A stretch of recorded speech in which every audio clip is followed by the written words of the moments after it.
Tell me why we call it comfort zone when half the time we're stressed, drained, and low-key miserable. We use the word comfort as a polite way to say predictable misery. And that's the biggest lie we tell ourselves. You stay in the job that drains you, you keep the routine that bores you, the same relationship, same stress, different day. You don't stay because it feels good. You stay because you know exactly how it's going to hurt. And your brain would choose a familiar hell over an unfamiliar heaven every single time. So let me tell you why your mind does this and how to stop letting it run your life. Because the cost of staying comfortable is way higher than you think. What's up, it's your girl Keisha B, former resident of, this is fine, comfort zone, where everything was on fire, but at least I knew what to expect. Until one day I realized that my so-called comfort zone was actually the most uncomfortable place I could be. Turns out, a lot of us are living in places that feel familiar, not good. Before we talk about why this happens, we need to get real about what comfort actually means. See, when most people say they're in their comfort zone, what they actually mean is, this is predictable. Not joyful, not fulfilling, just no. And what's crazy, most people don't realize they're settling. They think this is just adulthood. And I think we all know how we feel about adulthood. You know what to expect. You know how to survive it, even if it costs you your peace. And your brain loves that because your brain's job isn't to make you happy. It's to keep you safe. And to your brain, predictable equals safe, even if it's miserable. So you stay because familiar feels less scary than the unknown. And the reason this works so well has everything to do with how your brain is wired. Reason number one, so your brain prefers known suffering over unknown possibility. This is the devil you know principle because it has proof you can survive what you're already in. It has zero proof about what happens if you change. But that new thing, that job, the relationship, the new version of you, your brain flags that as danger, even if danger is actually freedom, possibility, a better life. Your brain doesn't care. It just knows unknown equals threat. Reason number two, familiar pain doesn't require growth.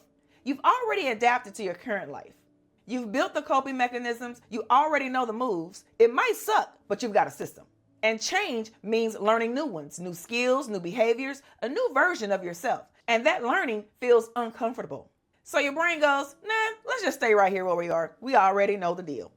And reason number three, and this one hits deep. Your identity gets wrapped around your comfort zone. You say, I'm someone who plays it safe. I'm the one who settles in relationships. I don't rock the boat. So leaving your comfort zone doesn't mean change. It means letting go of who you thought you were. And that can feel terrifying, like you're losing yourself, even when that identity is hurting you and keeping you stuck. Now let me show you what this actually looks like in real life. It's the job you dread every Sunday night, but keep going because it's stable. But every day you're counting down the hours to get out of there. It's the relationship that's not bad enough to leave, but not good enough to grow in. And you're slowly dying of boredom and disconnection. Or the routine that keeps your days full, but your life small. With the same circle, the same life from 10 plus years ago, just checking boxes and surviving. Nothing explodes, nothing collapses. You're just existing. But it's familiar, it's predictable, it's what you know. And when someone suggests you try something new, shake things up, take a risk, you're like, nah, I'm good, I'm comfortable where I am. But are you? Are you comfortable? Or have you just convinced yourself that choosing misery is better than the risk of change? So here's the shift that changes everything. Stop asking, am I comfortable? And start asking, is this actually good for me or just familiar? Because real comfort feels like ease, like alignment, like being able to breathe. Familiar just means repetition. It keeps you surviving. And here's the truth most people miss. The comfort you actually want is on the other side of temporary discomfort. I know for me, it's the life where I'm not constantly anxious about the future, a relationship where I feel seen and valued, work that doesn't drain my soul every single day, a version of me I actually like. That's comfort, not surviving, actually living. And yeah, getting the life you want is uncomfortable. But you know what else is uncomfortable? Staying stuck in a life that doesn't fit you anymore. So the question isn't, do I want to be uncomfortable? Because you're already uncomfortable. The question is, what kind of uncomfortable do I choose? The one that leads to growth or the one that leads to regret? What about you? What does comfortable look like in your life? Get uncomfortable and tell me in the comments below. All right, so here's a practice I want you to do. Step one, make a list of everything in your comfort zone. Your job, your relationships, your routine, your habits, everything you tell yourself you're comfortable with. Step two, Next to each one, ask, am I actually comfortable here, or is this just familiar? Be honest. Does it feel good, or does it feel known? Step 3, for anything that's just familiar but not actually comfortable, ask, what am I getting or protecting by staying here? Is it avoiding risk, judgment, the unknown? And step 4, ask yourself, what would real comfort look like? Not familiar, not safe, real comfort. And then ask, am I willing to be uncomfortable temporarily to get there?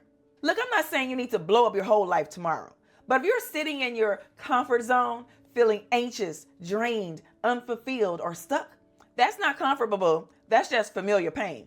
And you've been choosing it because it at least lets you know what to expect. But what if the thing you're most scared of is actually the thing that sets you free? Think about it.